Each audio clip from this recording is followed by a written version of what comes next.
I've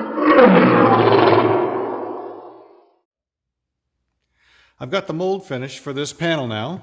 It is going to be a removable panel, so I need to be thinking about how I'm going to attach it to the rest of the body.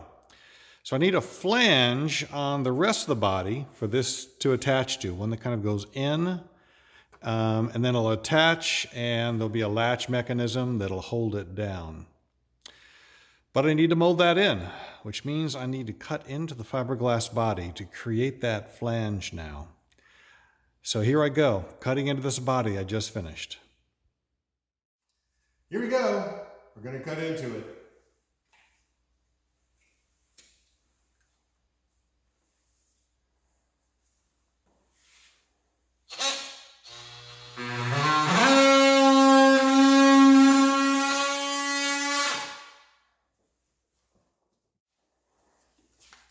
Just making a line here on my tool so I'm consistent about how far that I cut into this piece.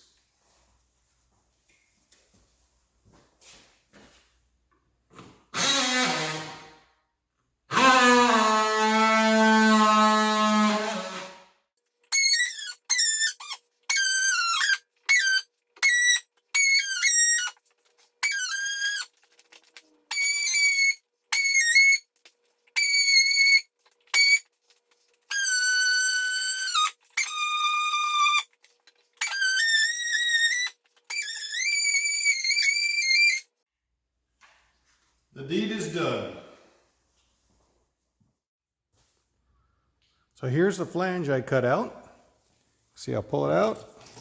Just cut out that section. And this will make a good flange. I need to finish it up with some body work, get it nice and flat. But basically I've got about a 3/4 inch notch in here. I've finished my flange for my top piece to fit on top. So this goes straight in and up, and this up part here is to ensure any water that flows over the top of the car while I'm driving, say during a rainstorm, heaven forbid, will get caught there and won't end up in my lap. So once I mold this, it will then be cut to about here, and then the top cowl will come over the top of it, and it'll be a complete assembly.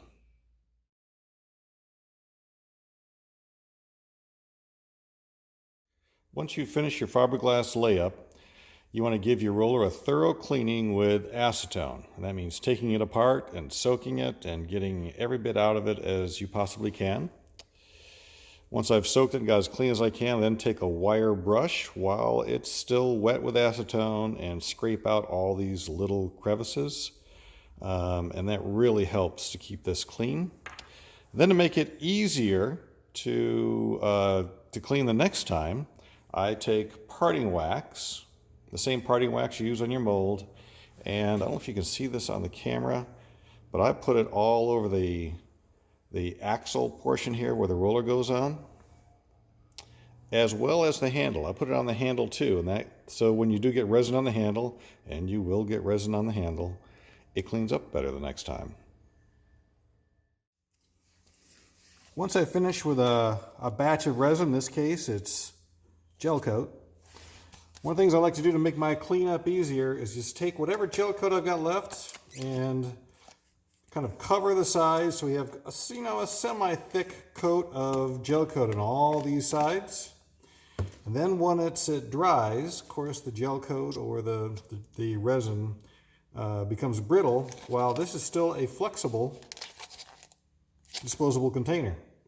So once it cures and it's now brittle, if you do it right, you sort of squeeze it like this on all four sides, and when it works right, the whole thing just sort of pops right out. And now you're ready for the next batch, and that's a nice clean way to go from batch to batch. When mixing up your fillet material, you can use many different fillers. I'm using one of the more commonly used materials called Cabosil. You simply put it in, mix it in. I've got a fair amount in here. And you can see it's starting to thicken up, and the way I tell whether it's really thick enough is I just pull this up, and if it drips, it's too thin. So here it is, just right. Not falling off the stick, just to the point where it doesn't fall off. No thicker.